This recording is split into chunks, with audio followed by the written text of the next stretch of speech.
Aider les autres à franchir les caps difficiles dans leur vie personnelle et professionnelle, une vraie motivation pour Corinne Novak. Du coup, elle a décidé de changer de vie et de travail. Elle a quitté le service sales et marketing et vient d'ouvrir un cabinet de coaching émotionnel nommé Balance émotionnelle à Sarrebruck. L'humain m'intéresse et j'ai toujours été un genre d'aimant à humain. Les gens viennent me raconter des choses, se confient et puis ben voilà, donc je pense que ça doit être ma voie. Ni coach sportif, ni psychologue, les coachs émotionnels sont de plus en plus sollicités en Allemagne. Et pas seulement par des vedettes. Eva a accepté de nous montrer comment se déroule une séance avec Corinne Novak. Je vais m'installer en face de toi. Avant chaque séance, Corinne vérifie si elle a bien l'autorisation de travailler sur le thème défini avec sa cliente. Car si la cliente est stressée, il est difficile de travailler et de définir la vraie problématique. Ça reste bien fermé, ça veut dire oui. Ça s'appelle le test myostatique. On travaille avec la main parce qu'elle a une plus grande représentation au niveau du cerveau. Donc quand on a un stress et que le cerveau donne l'information à la main, on travaille avec les doigts. Donc le client fait un O avec ses doigts, il serre pour garder la pression. Et nous, on essaye d'ouvrir. Si le client n'a pas de stress, il peut garder le haut fermé.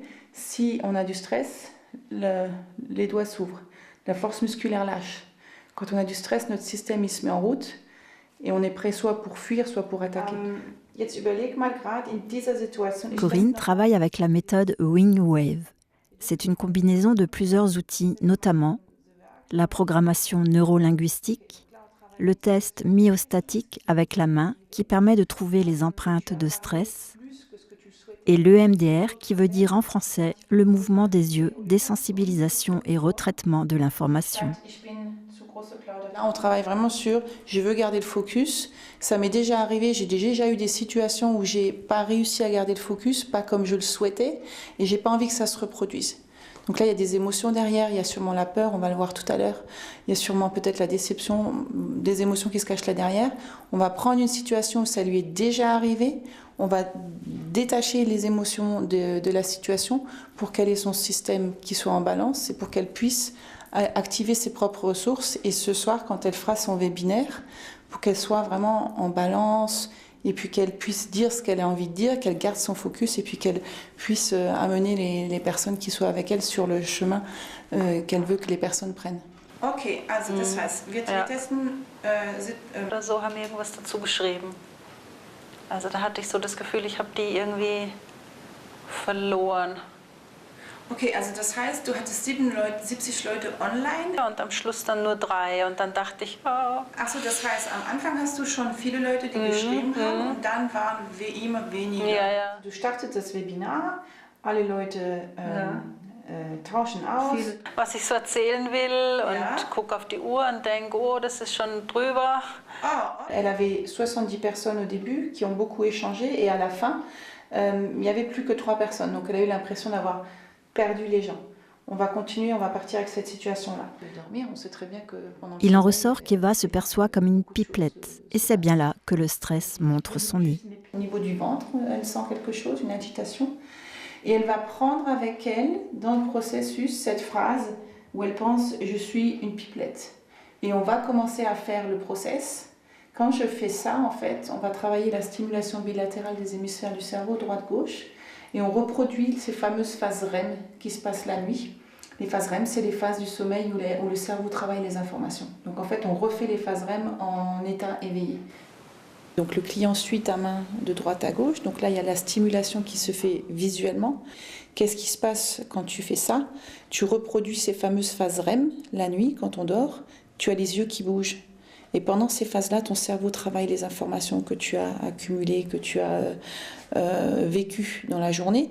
Le fait de bouger tes yeux, tu fais cette stimulation bilatérale et ton cerveau commence à faire du rangement, entre guillemets.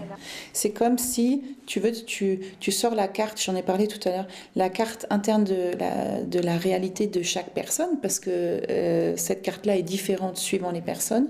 Tu la reprogrammes en jargon, hein, et puis après tu remets le tout à l'intérieur. Donc avant, tu as une personne, EFA, qui va démarrer son webinaire avec cette pression, ce stress de vente. À la fin de la séance, tu as la même personne qui va démarrer son webinaire avec simplicité, légèreté et la joie, l'envie de partager. Donc tu as une autre énergie derrière. Et ça va se répercuter sur, bien sûr, le public que tu as. Tu envoies d'autres signaux quand tu es sous la pression que quand tu fais les choses avec légèreté.